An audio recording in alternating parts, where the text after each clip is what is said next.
Freaks in the Basement is on the air.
This is Freaks in the Basement.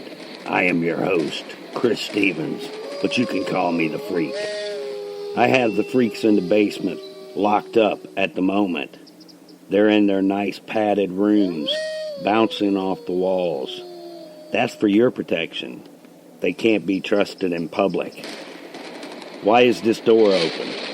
Oh dear, not again. The freaks have escaped. This isn't good. Did you hear an intake of breath right behind you? Hear the exhalation of breath. Feel the breath on the back of your neck. It's probably nothing to worry about. But then again, perhaps you should be very frightened. This is Freaks in the Basement. It's on the air.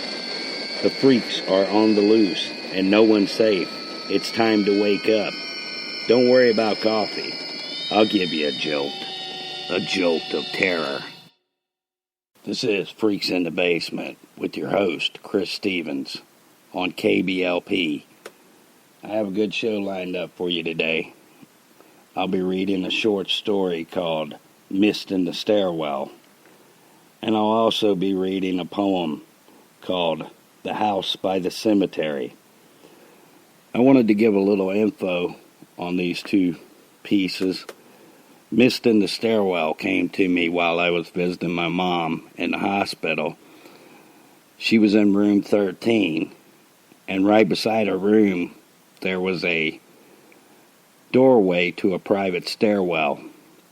As I was leaving the hospital one day, I looked out and there was a heavy mist coming up from the river. The two ideas merged, and I came up with Mist in the Stairwell. The story is heavily influenced by H.P. Lovecraft. That's why I decided to use the name Howard Phillips for the main character. That was H.P. Lovecraft's name. Also, I made the character 46 years old, and he's dying of cancer. That was the exact same age that H.P. Lovecraft died at. I came up with The House by the Cemetery while listening to a Wednesday 13 song called House by the Cemetery. I liked the title, so I just began messing around, and this is what I came up with. I thought it was pretty good. I guess we'll go on with the show now.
Inside us all, we keep constraints on the strangers. It gets on top of you and forces your perspective, then you know it. You feel it, it's as dark as you can get. You want it, harder, harder, harder. You will take it, harder, harder. Ooh, I just want it, harder, harder, harder.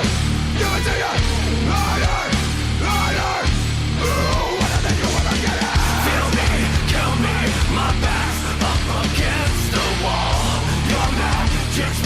Doesn't work anymore. Kill me, that's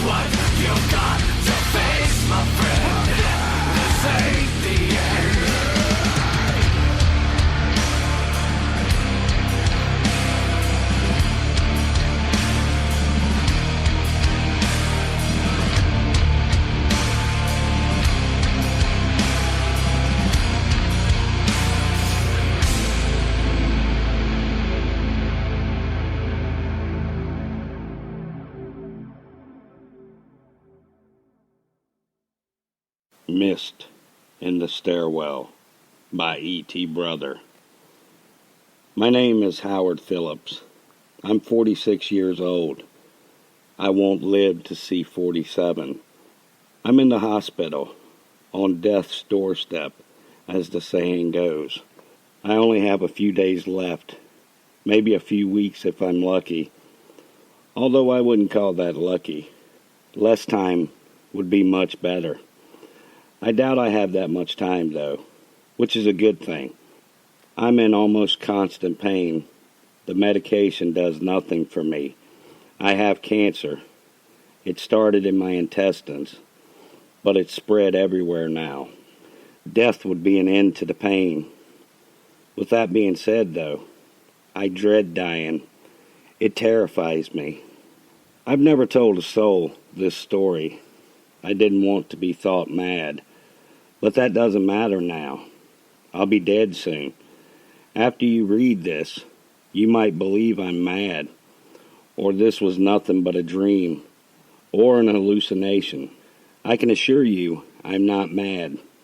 The cancer hasn't affected my mind.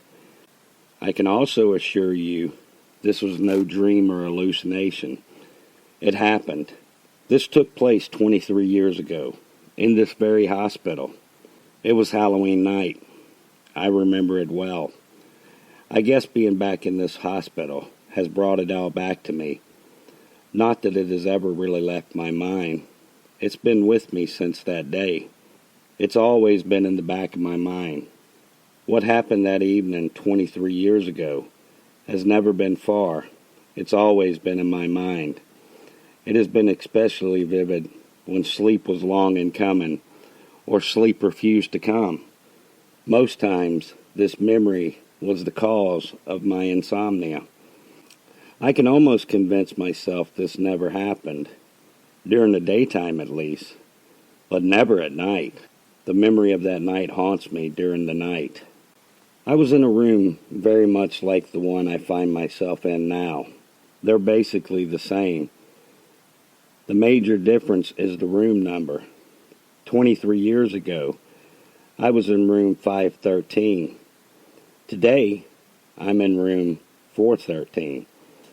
I believe I'm right below the room I was in that day. I'm almost certain of it.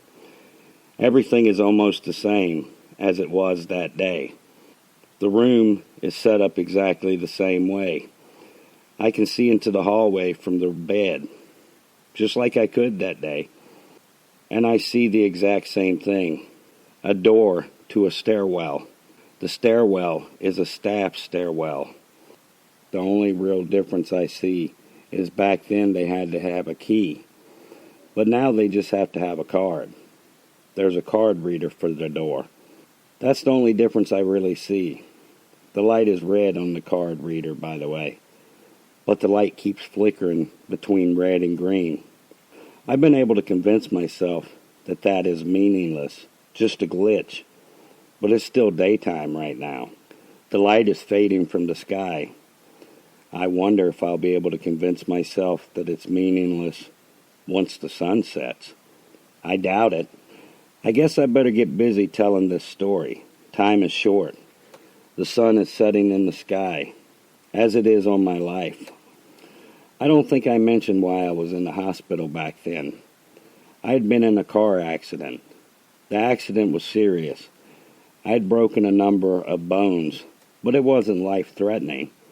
I remember the day well. It was a scorcher, more like a day in August than at the end of October. I didn't go outside, of course. I was stuck in a hospital room, but I heard people complaining about the heat. I think the temperature was about 92 degrees, but I could be wrong about that. I do know everyone was complaining about the humidity. It was stifling. I guess I'll start this story with what happened around 4 o'clock in the evening.